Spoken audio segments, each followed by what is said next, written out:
That's my daughter, by the way. You can sit with her. Thank you guys for coming out. Yeah, absolutely. You ready? It's five more people than I expected. Really? No. You have like such an iconic Yeah. story scene, and I have to admit something as we get started here. I've been helping the owners with interviews for at least 7 years, and there's only two times, I'm being completely honest with you, where I got intimidated by who I was going to interview because they genuinely frightened me. The first one was Richard Brake, who would play Doomhead in the Rob Zombie movies, and you. You're welcome. Yeah, I love I love found footage films. I mean, some are done better than others, but the VHS series, in my opinion, is great. I introduced them to my daughter, and there's sometimes there's some great stories with original takes and new visions in horror. And I saw your film, I guess, like 2012 when it was released, and I have to admit it was frightening, to say the least. Yeah, I scared myself. Did you? Yeah. How did you, as an actress, attack this role? In other words, you don't have any lines. It's very few, not much lines of dialogue, but it's just your presence and how you're looking at the camera and what you're doing. So how did you attempt to go and attack this role? Nice choice of words. Yeah. Yeah. Well, okay, so when I first read the script, it didn't have a lot of humanity in it. It was pretty bare bones, which is great from an actor's perspective, because then you can just really play with it and make it your own, because you got to fill it out to make it interesting. And so she was very basically written as a succubus monster, period. There was no, there was very little nuance. Hopefully, David Bruckner and Nick Tagashi don't hear that, but they're the writer and director. And but like I feel like I brought the humanity to the character, the sympathetic nature of the character. I did my best to show her as not being the bad guy. She was not the villain, in my opinion. Sure, she was a monster. She tore people's body parts off, but she was the good guy. Was there any other maybe screen portrayals of a character with limited dialogue that you used for inspiration? Maybe with facial features, expressions?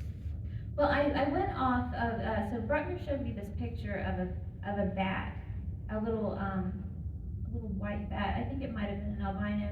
Anyway, it had the sonar little flaps here that were split open and really ruffly, and it was absolutely adorable. And so I watched a lot of bat videos and looked at their movements and their twitchiness and their expressions.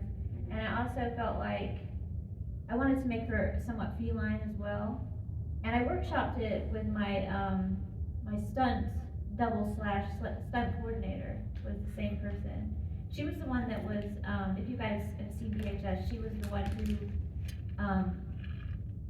could dislocate her shoulders, so the silhouette of the monster doing that pose, that was Elizabeth Davidovich. So we workshopped it together to have to be on the same page as far as movement wise, and that's what we got inspiration from. And again, if you have any questions, just raise your hand and we can get to them. But I also want to ask you this, because what I appreciate about most of the stories in VHS, it's one take, and it's shot from like found footage or handheld. And I guess from the audience standpoint, we can probably take for granted how seamless it looks. Like we think, hey, we can go ahead and do that. Let's just get our iPhone and go make a movie. But how difficult of a shoot was it for your story? Well, you would think that. Yeah. But it wasn't one take. The beauty of it, since it's VHS, found footage, I mean, with the shaky cam and with the little bits of static in between, which sometimes naturally would happen and sometimes were edited in, everything was an editing point. So it would look like a oneer, but it wasn't necessarily. Okay. It was particularly difficult, not for me, but for Drew Sawyer, was the boy with the spy glasses in VHS. And he, okay, so he had to wear this thing that was a football helmet where they'd taken off the, whatever this is, mouth guard, or Chin strap. thing, yeah, the chin strap. They'd taken that bit off. So he had on this helmet, this football helmet that they got at like thrift store. And they had mounted a camera right here because the spyglasses, you know, shot and I don't know, rubbish. It was very low quality. So they put a camera here, and so he couldn't see anything. So it was very difficult for him to hit his marks, not being able to see, much less walk, you know. And then at one point he had a Zoom microphone stuck on the back, and which looked like an octopus attacking his head. And then before they put that on, they had put on this like fur, this fur that glued it all over the football helmet. So if we saw his shadow, it would look like hair, but it just, but like looking straight at it, it just looked like a fur helmet with squid on it. And then right on the front, right here, they had a iPhone to use as the monitor because the camera that they were using did not have a feed. And they had to have the monitor because the DP and the director could not be in the room at all. They had to be hidden because it had to be a 360. So they're like in the bathroom watching this iPhone monitor. And so I think it was particularly difficult for them. But for me, it was just regular acting. How long did the shoot take? Because it looks so seamless. It looks like maybe in a week or two, but probably took 30 days. I don't know. But how long was the whole filming? Just for the one segment? Yeah. I don't really, it was a long time ago. It was 2011. So I know we did some camera tests and some rehearsals, so maybe 2 days of that. Then we were in maybe 6 days. I think maybe 6 days. Really? Yeah. Wow, that's amazing. Thank you. They're 16-hour days. Oh, there you go. That makes sense. We got a question. Go ahead. Oh, yes. I was wondering, how did you get casted for the role of the VHS? And then, have you watched any of the other VHS like movies? Yeah, I watched all of them except for the Beyond one that isn't out yet, which I'm really excited to see. And I haven't seen Viral yet, so I've got to see that one. And I got cast. Basically, I knew all the filmmakers already because I'd been working in Atlanta in the independent scene for a really long time before that. And I just moved back from New York, and they offered me the role. Oh, nice. I think I did some camera tests. Yeah. Awesome. Thank you. Yeah. Great question. Any other questions so far? Not yet. Okay. As far as the other future roles, are you looking into maybe? How can I say this? Like that story is so great. Has there been any talks to maybe making that a full feature film, or maybe like adding to the story? There's already been one made. There has. Yeah. I was not aware of that. That's okay. A lot of people aren't. They really didn't market it terribly well. Mhm. So it was originally a chiller movie. It's a feature-length version of my character. You're talking about VHS, right? Yes, Bishop. Yeah, of my character from VHS. So they took the Lily Monster and they put her in a feature-length regular narrative format, so it's not found footage. And yeah, they made it in Savannah Okay. back in 2016.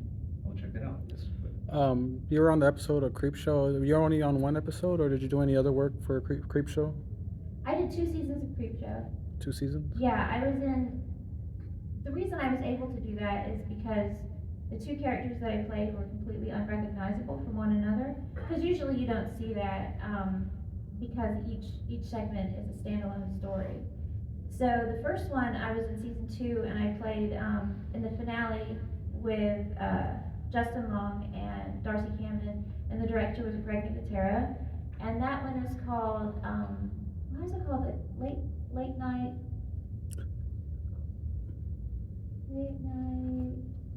Shit, I forgot. Forgot to. I watched it yesterday, but. Oh, man, I'm getting old. Hold on. Late night. Well, anyway, it was that one was super fun. And then the other one was in season 3, episode 2, and I worked with Andrew Batchelor. He's known as King Batch. He's like a TikTok comedian, but now he's very mainstream now. And my director was Joe Lynch, and that was super fun too. Great question. Any others so far? No. Night of the Living Dead, late night. Oh, Say yeah. it again? Night of the Living Dead, late night. Night of the Living Dead. Night of the Living Dead. That's the episode? Late show. Sorry, I'm tongue twisted. Night of the Living Late Show. Night of the Living Late Show. And that was Did a you- Creep Show episode, right? Yeah. Yes. Was that the Bob Ross type one? No. I love that one. I remember that one. That one, they were filming at the exact same time, Uh-huh. and it's played by my friend Mark Ashworth played Mhm. Bob Ross, and he did a stellar job. Oh, I love that one. That was funny. Yeah. I was looking at your bio, and it says that you had a bachelor's degree in communications and economics, which is fascinating. How did the pivot from that to horror occur? How did you get into the acting space? Well, the horror of economics. True. Let's talk about that. Inflation.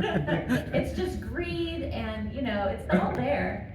No, I don't know. I just like economics. I just think it was a fun thing to study. Mhm. And I just sort of happened into it becoming my minor because I took so many classes in it, and it almost became my major. I just had some really good, charismatic, entertaining professors, and I think that makes a huge difference whether or not you become engaged within any sort of field in education. Mhm. And communications was just because I could take theater classes while also getting that major, and public speaking and creative writing and all the fun stuff that I wanted to do anyway. So yeah, that's how that happened. And pivoting into horror, Mhm. I didn't. Horror found me. So I was just an actor. I was just a regular actor, but I hung out with so many independent filmmakers Mhm. that eventually independent film lends itself to horror because the audiences will give it a shake, versus other genres they won't, unless it's ultra high budget with a bunch of A-listers. They won't even give it the time of day, versus horror fans will. As long as you scare them, that's all that matters. Right. And you can do that in independent, low budget stuff. So it was just a natural phenomenon. I got big freaky eyes, and I like indies. Yeah. Awesome. Yes, go ahead. I know I heard you talk about your indie movies or some stuff that you worked on. I was wondering, like, what are some of the names, and then like where can we watch them? You mean the stuff I directed? Some of the stuff that either you created or you worked on. I know you had some indie films. I don't know the exact names. Well, most of my stuff is indie. That's it's just, I don't know how it came out to be that way. I like it best, but I do more mainstream stuff if they cast me. But I have okay, so a feature film that I directed 3 years ago is just now finished, and I'm going to be marketing it in the next few months, and that is called Dark Circles, and it's about a peeping Tom who a habitual peeping Tom, and he has a difficult time with his motivations, with his impulses, and so he ends up in trouble, and then ends up in a lot more trouble because he peeps on the wrong people, and it spirals into madness. And so that will be that's not my pitch line, by the way. I'm much better at it when I'm prepared. And that is its original title was The Events Surrounding a Peeping Tom, which I prefer. But we had to change it because it kept getting flagged on social media as like a sex crime. So we changed it to Dark Circles. But I'm hoping whoever buys it will change it back to The Events Surrounding a Peeping Tom, because I think it lends itself to the nature of the film. You don't have to ask what the movie's about. You already know what you're getting into, so you can tell. And the events that surround it. And then it also, like, I feel like that kind of title harkens back to like the 50s. I think the word peeping Tom almost has a naughty boy innocence about it versus incel. Like, I think, yeah, so I prefer that title, and I would love for you guys to check it out. It's a psychological horror thriller Mhm. with a lot of dark comedy elements. And that's mostly because my lead actor is Damien Maffei. I don't know if you guys are familiar with his work. But the dude is just naturally funny. He can't help himself. So yeah, I hope you guys check it out. I would love that. And when will it be released? I don't know yet. Okay. I'm just gonna start Any- marketing it like as soon as it's done, like the end of the week. So we've got some prospects, but yeah, hopefully we'll have it on some streaming platforms by the beginning of next year at least. Were there any horror films that inspired you growing up? We all have those one or two films that we saw that just resonate with us. What are yours? Does that have to be when I was growing up? No.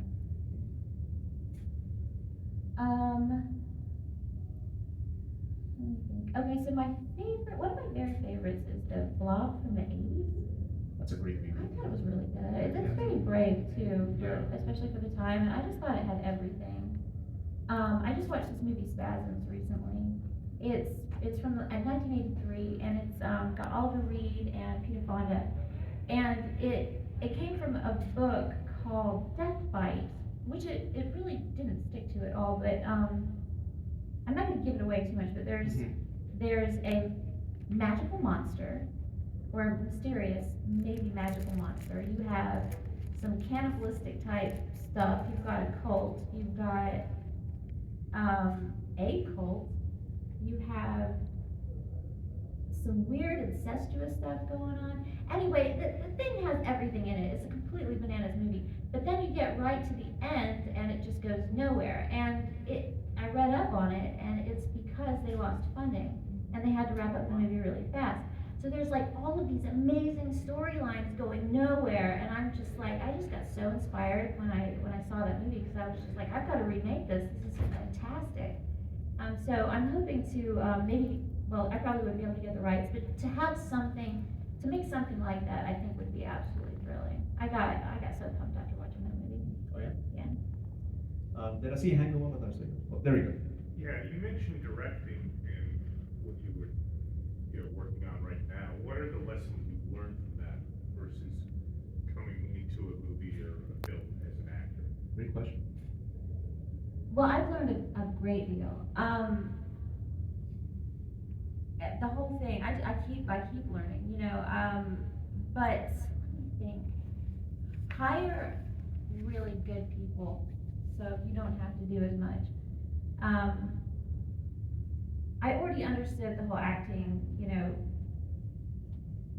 perspective, but I mean, I can't say that enough. Like, if everybody else around you is doing their job and doing it well, it directs itself, really. So yeah, but I always knew that, so I don't know if I learned that, but just like, I hire my buddies, not because they're my buddies, but because they're my buddies because I get along with them well enough to make a movie in a pressure cooker where I've got like 10 days and $3,000, so the kind of people that show up to that and do a good job, I bring them along with me, and the people that, are just fabulously talented and I want the world to see. But I learned a whole lot about the technical side. I mean, I could talk about that. I bored the shit out of everybody, but like, well, I mean, it's fascinating to me, but and absolutely get a director of photography and make sure that you have a seamless language with that individual, like a visual language that can be spoken quickly.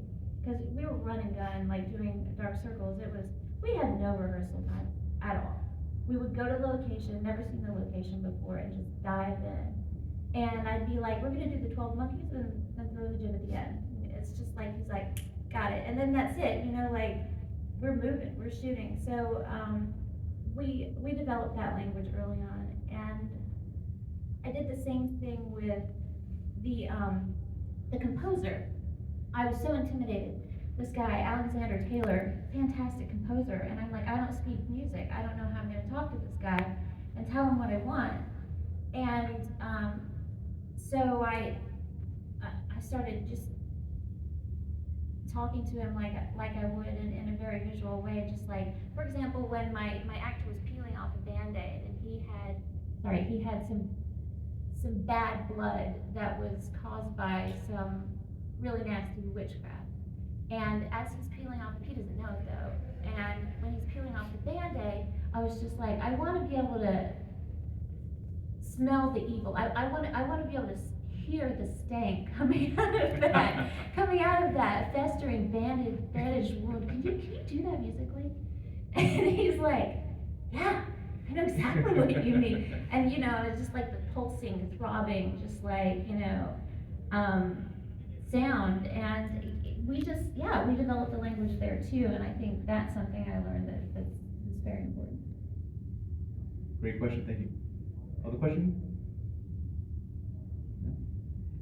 For me, I have to ask, sometimes collaborating can be difficult for me because I don't want to let go of my baby, because it's mine and I want total control of every aspect of it. Did you have any difficulties such as that, letting go, letting people just do their job, or like you said, you just chose people that you trusted, but did you have any difficulty having other people have creative freedoms with it and just having the trust in them? No? I didn't have any trouble with that. I had trouble with other people wanting to do that, though. Yeah. And what I did have problems with is, since it was a lot of it was last minute, especially, I wasn't producing it at first. I stepped up to be a producer in post because my producers fucked off. And so I had to, but initially it was all up to them. So I didn't get a lot of the locations that I would have wanted. I didn't get to choose a lot of the things, but there was no other way the movie was going to get made. And so we did our best with what we had and got super creative with lenses. And now I can't see it any other way. So it all turned out just fine. Okay. Yeah. Yes. Do you prefer acting or the directing route more, and why? I prefer acting because it's easier. Yeah, but I do love directing, and I only want to direct things that speak to me. Like, I don't think I'd be a great gun for hire, because if it doesn't pop off the page for me, then I don't know what I'd do with it, And so the first feature that I directed was an anthology, and I wrote the segment that I directed with my husband at the time, my ex-husband now, and he very talented writer. And I wasn't intimidated directing that because I came up with the story, And so that being the first thing that I directed, I was just like, okay, that turned out pretty well. It's in like Target and Walmart. It's called Dead by Midnight, Wives Who Killed. And mine's the first segment. And so after that was when the Dark Circles people contacted me and wanted me to direct their feature. And I was just like, you know what? I think I can. I'm gonna give it a shake, because the script was so good. It was so good that it was intimidating. It was just like, I don't even know this writer guy, but I gotta do this justice, because this guy deserves it. Like, this is so freaking good. I don't want to screw it up. But it really popped off the page for me, so yeah, I'm glad it did. Yeah. Great question. Any other support? What is the most difficult thing about directing that people don't know until they're in, I guess, the weeds of making a film? Like, what is one major thing they didn't think about until you're actually making a film? Any surprises? Well, a major surprise for me, which shouldn't have been, but it was that how many opinions everybody has.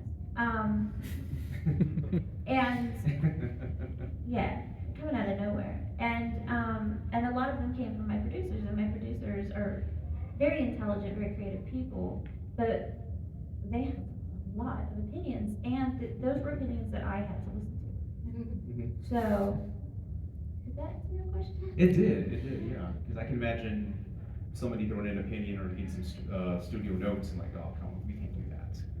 Something to that effect. That's got to be like a.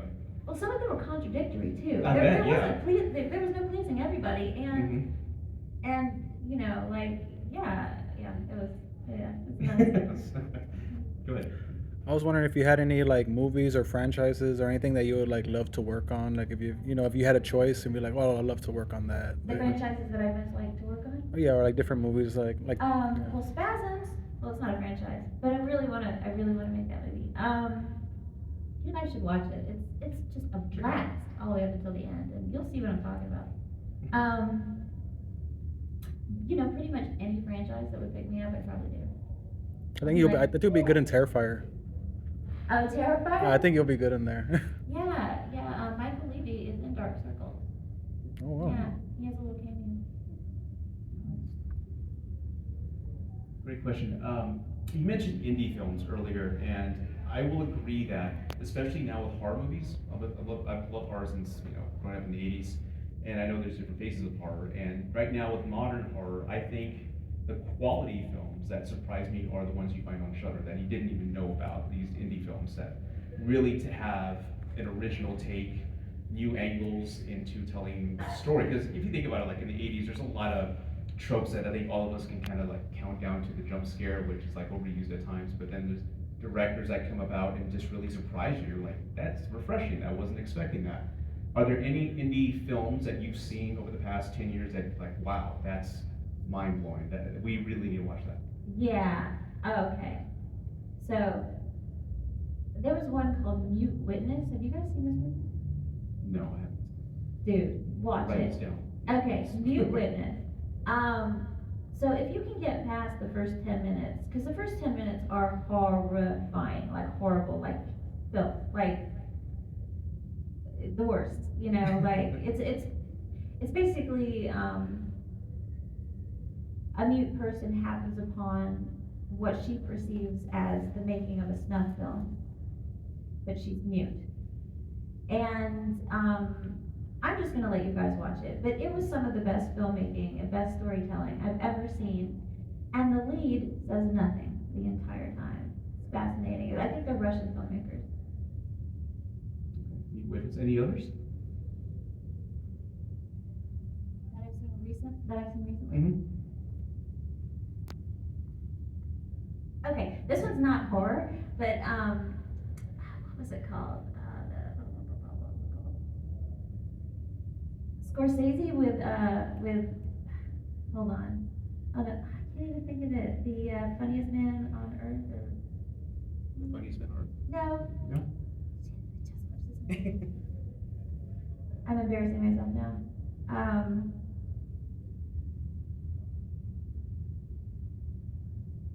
Robert De Niro. He plays a stand-up comedian. What is it? I think it's the comedian. Oh, King of Comedy. The King of Comedy. Okay. I just watched that for the first time. How genius was that? That was the Joker, Yeah. but better.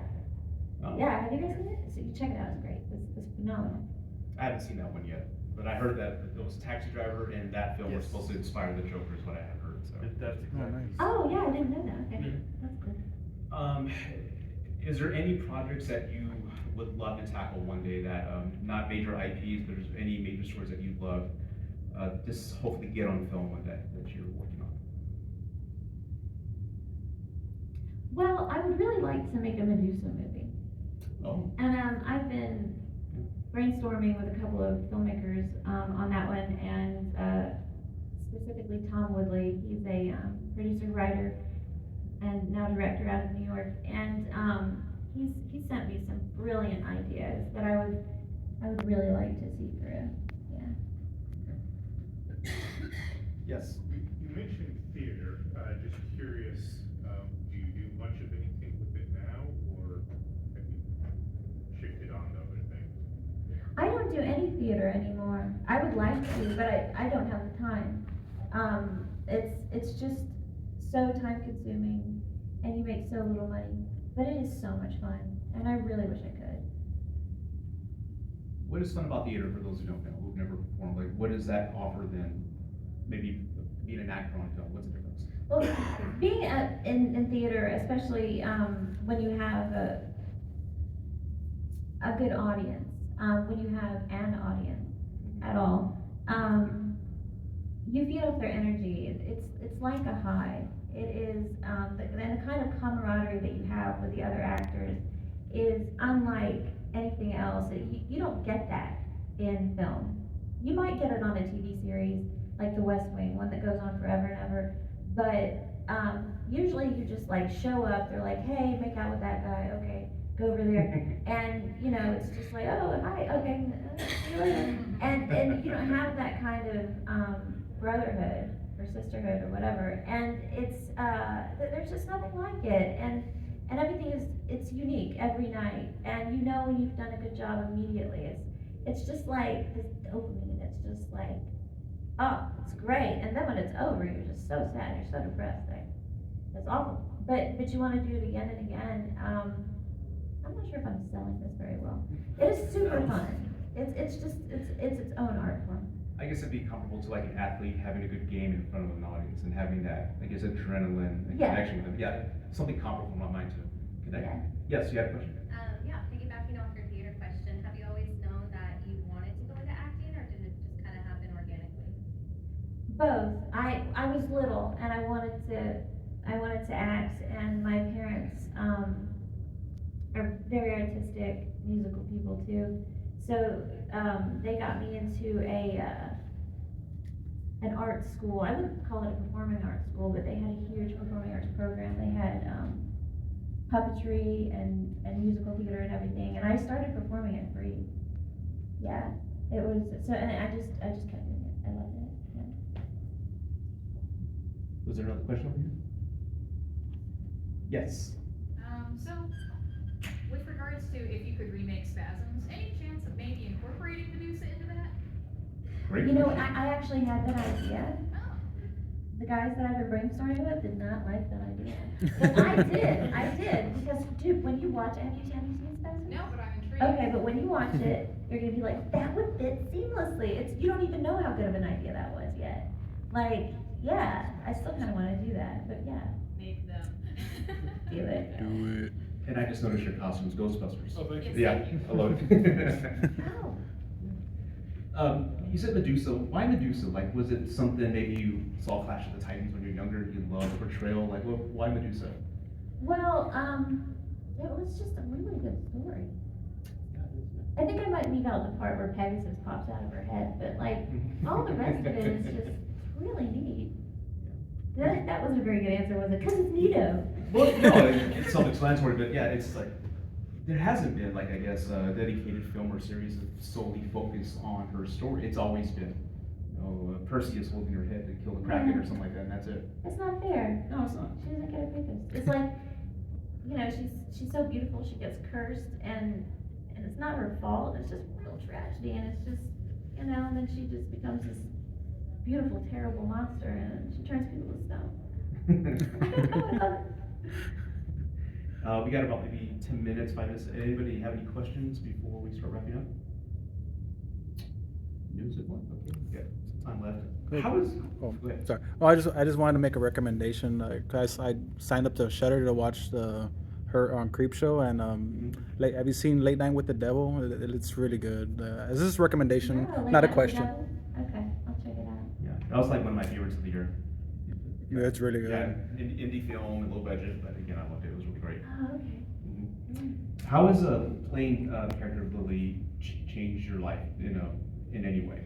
Well, okay, so we didn't think anything was gonna happen with the first VHS, like, I didn't. I was like, who's gonna watch this? And then it blew up, so, it changed my life dramatically after that. Like, I get recognized at the grocery store, I get to do conventions and talk to you fine people, like, and I've caught the eye of a lot of other horror filmmakers that have cast me in their movies, so it's just been this gift that keeps on giving, and every time another VHS comes out on the franchise, I get another boost. It's great, yeah. And again, I think the VHS series is probably for me the most refreshing because, again, I think many of us, maybe I'm speaking for myself, you get kind of desensitized to horror, what you see in main Hollywood films, and like, I've seen this before. Another doll movie, it's like Chucky, and then what was it, Megan, the other one? It's like, we've seen this before, but I love the originality. It's like you have these young filmmakers with fresh ideas and different concepts of horror, and every one of them, there's like at least 3 stories that I love. And I believe there was, I forgot the title of it, but there was this one where they go to like some Asian religious. Oh yeah, that was great. Yeah, that was the same guys who made I believe the Raid movies, the same crew, and just from the action and stuff, like I didn't know that. So again, it's just a lot of original takes, and I think that's a wonderful like outlet for directors out there who may not have the opportunity, like with mainstream Hollywood, they have this platform that gives them that. And again, and you started it all with, again, the first one. That second story after that was really disturbing for me. The kidnap story where the husband and wife go on vacation. I think it's second after you that death scene looked really good. And I'm like, how did they do that? Do you have any feedback on that particular story? Like they killed a guy in his sleep. It just looked too real. It did look real, didn't it? Yeah, it's like, whoa, okay. It was like all in camera too. It looked really good.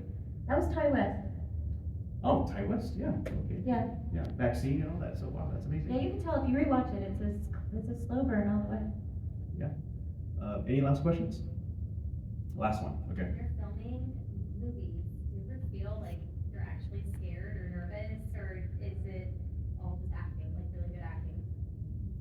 I always wonder. It's all acting. I don't know about really good, but yeah, you shouldn't be scared. You should never be scared on set. Like maybe if you let your imagination run away, that's okay. But no, I've never been frightened. But afterward, and when I watch it, I'm just like, oh my gosh, what is this? And I'm terrified, and I'm like, I know what's gonna happen. I read the script, but I'm still just like, ah. Tell me what you look. Have you ever felt nervous in the sense of like, oh my god, I'm gonna mess this up, or oh my god, what are people gonna think, or? I feel that way right now. Yeah, of course. Well, you And did it very well. Thank you. Every now and then you'll just like, I've been doing this since the 90s, right? So I'll just be trucking along. I think it's like anxiety in any form. You just never see it coming. It just pops out of absolutely nowhere, and you're just like, oh my god, I'm having a panic attack. But I don't know. I don't know where it comes from. Maybe it's diet or hormone related. I'm not sure, but yeah, I've got some theory. And actually, I have one last question, because again, I can only imagine you're on set and you're filming scenes, and how is this going to turn out? From an actor's standpoint, can you describe the feeling is it goosebumps when you see the final product with score and special effects and color correction? Is it like, whoa, I didn't think it was going to be this great, or does it give you a different feeling seeing the final product? Yeah, absolutely it does, and it especially when it's well done. I don't think anybody should watch an unfinished product. Very few people know how to watch unfinished film. Mm-hmm. They'll just think it's bad, and they won't know why. Versus, even a lot of filmmakers can't watch unfinished stuff. So, yeah, it's a magical thing seeing it at the end of the day, especially when it looked like crap when you were making it, and you're just like, there's no way this is gonna piece together. Mm-hmm. And then you see it and it's great, and you're just like, wow, you guys knew what you were doing. Wonderful, excellent. Well, again, if you don't have any other further questions, again, Hannah, thank you so much for your time. I really do appreciate Thank you this. guys, yeah. Give a round of applause, everybody.